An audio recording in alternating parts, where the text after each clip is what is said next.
Homeschooling isn't always picture perfect. Welcome to Homeschooling with Dr. B, where we'll help you find solutions to the challenges you face and celebrate your successes with you.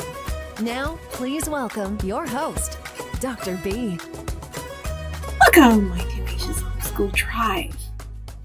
One of the biggest challenges that we have as homeschoolers is that we often want to start with this big vision of what homeschool is going to be.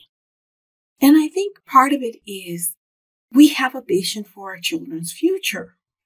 And let's face it, our children have a vision for their futures.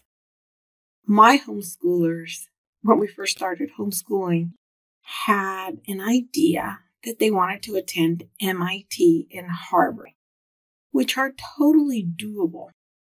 There's no question that the Ivy Leagues have become far friendlier to homeschoolers. And in the case of my kids, they're both gifted. And in addition to that, they are pretty good students and hard workers. So this vision of a tier 1 school or an Ivy League, talking about the top schools in our country, is absolutely doable. However, there is a big difference between something being doable and trying to get it all done in one day. I mean, we've all heard the expression, Rome was not built in one day. Think about it. It was done day by day, brick by brick, year by year, century by century. So don't try to have your vision as a homeschooling family materialize the first day or even the first year. Give both yourself and your children time to adjust or time to just be. One of the things that I've really taken the time to do over the years is to set the tone. I really do everything I can to start the year off on a happy note with special traditions. One of them was that we would always decorate the classroom based on the predominant reading that we were going to do for literature. So we've been through a classroom that was Harry Potter theme. We've been through a classroom that was Narnia theme, astronaut theme. So it just really depends on our primary emphasis for the year. The kids always helped us choose the themes, and whenever possible, they always helped us decorate it as well. There were a couple of years when I would put a do not enter on front of the door of the homeschool room and decorate it by myself. Surprise them. Harry Potter year was definitely that. I got binders. I knew the kids' favorite houses in Harry Potter. And I took the sorting hat, put it on their heads, and sorted them into their different houses. And their binders had the insignia of the houses that they were sorted into. And they just really loved that. Also, the first week has a lot of special treats for us. You know, we do a special treat for breakfast, something that they really enjoy, something completely different. Sometimes we take them to a restaurant, and they've had different restaurants that they really like throughout the years. We do first day pictures because they really enjoy that, of course. And I try to start on a Thursday, believe it or not. And we make that Thursday and Friday more about fun than we do about school. But it reintroduces the kids into their homeschool rooms, into their homeschool routine. So it just really helps us start our year on the right foot.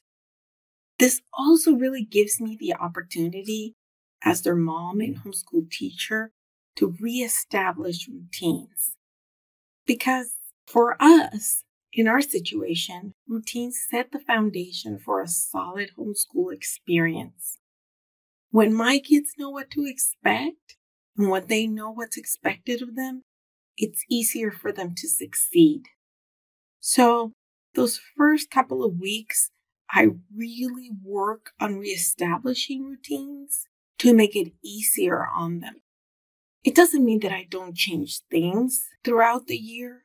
I do based on our needs, but I really try to set a pattern that they can expect, and I try to stay with it as much as possible while it is convenient. I guess what I'm really trying to say is when you're establishing your routines for your kids, just remember that these routines are there to serve you. You're not supposed to be serving them. Don't become a slave to a routine. If it doesn't work, it doesn't work. Move on. If you find something else that works better, then go with that. What's important is that those routines help you and your children stay on the right path. It is always really important to stay flexible. Remember, a lot of us at homeschool are looking for that. And sometimes as the year progresses or as the kids get older, we become more fixated on the routines than on the flexibility. Also, the first weeks, I introduce academics. Now, did you notice how I said I introduce? The first week, I just really dip my toes into the academic waters. I don't introduce all of the subjects at once. I introduce them a couple at a time. And I really do try to keep in mind that choosing which subject to introduce first isn't just throwing darts on a board and going with whatever it hits.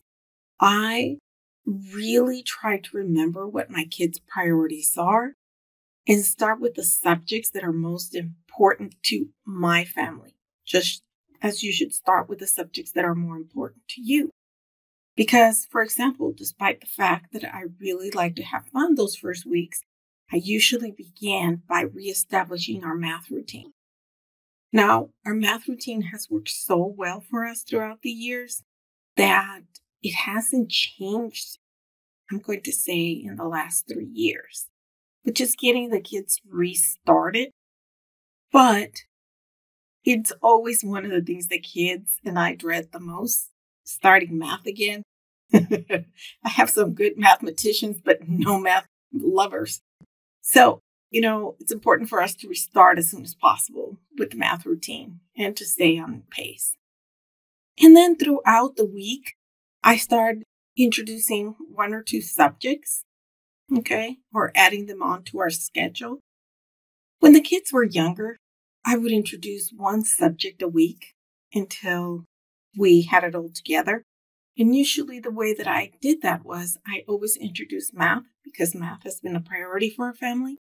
And I would introduce the subject that they would enjoy the most. So I would start with usually literature, which they loved, or art, and then just keep adding as we went.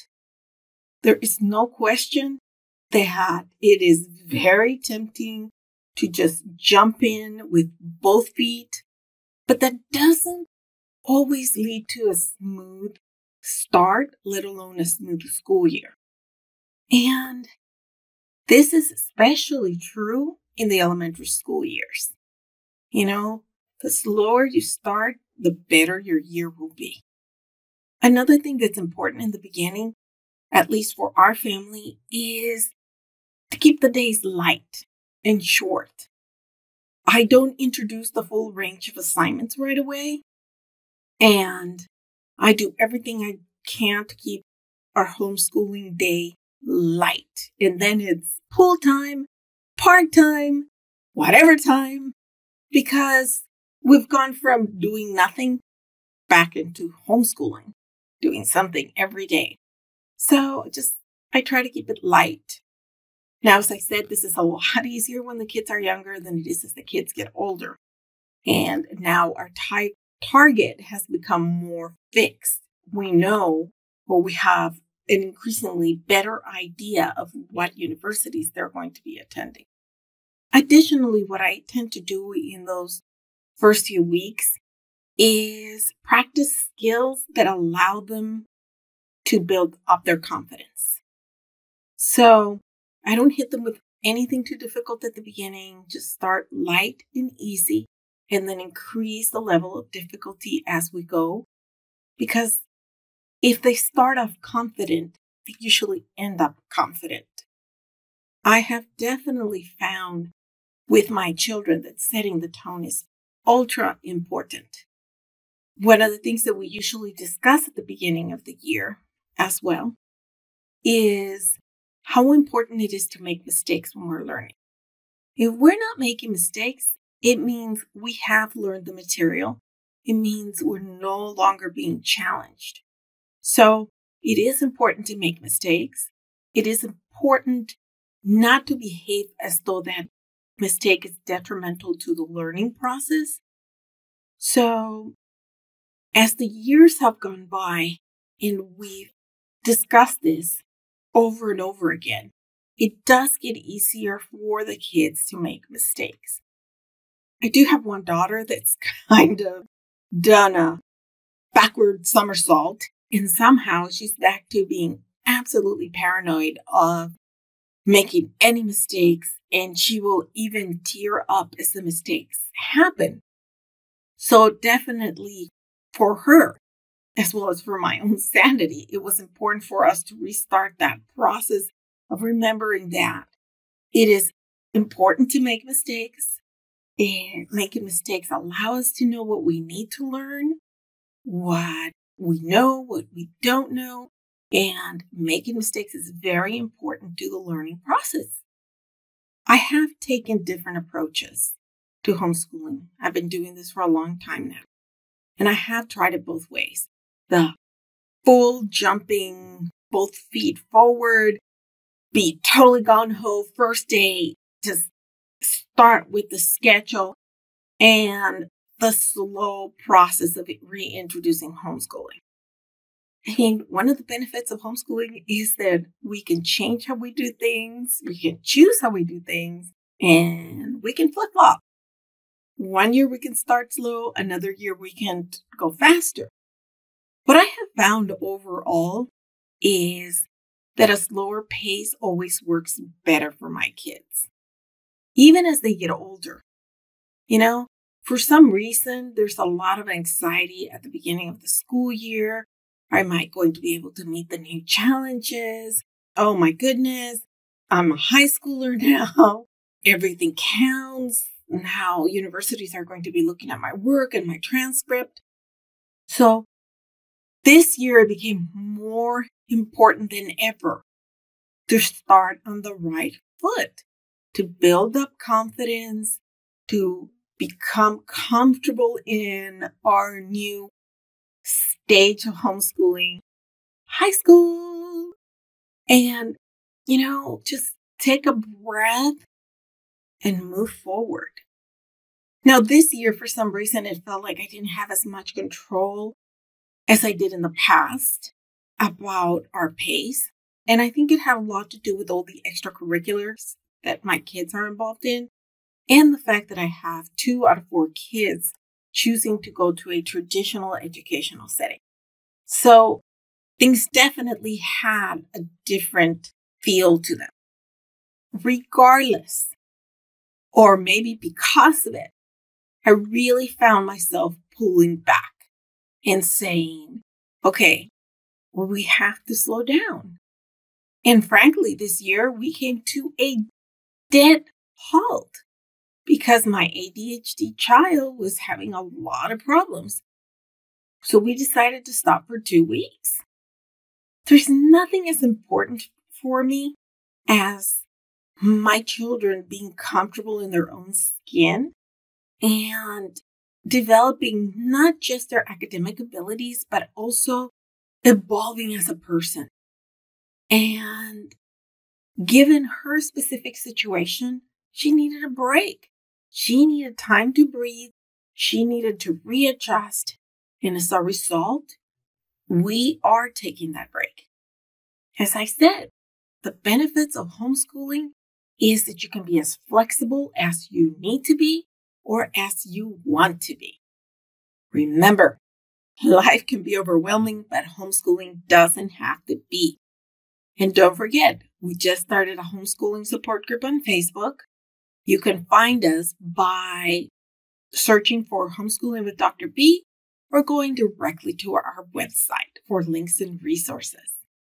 Now, let's not forget to end this episode by thanking our sponsors at HydroFeet, the insole that massages your feet with every step. Don't forget to use the code OMB15OFF for an additional 15% off at hydrofeet.com. You can also find them at Amazon, but I don't know if the code will work in Amazon. As I said, for more links and resources, please visit our website. Till next week, enjoy your kiddos. Thank you for joining us on this episode of Homeschooling with Dr. B. Head over to homeschoolingwithdrb.com for more information and resources. That's homeschoolingwithdrb.com. Until next time.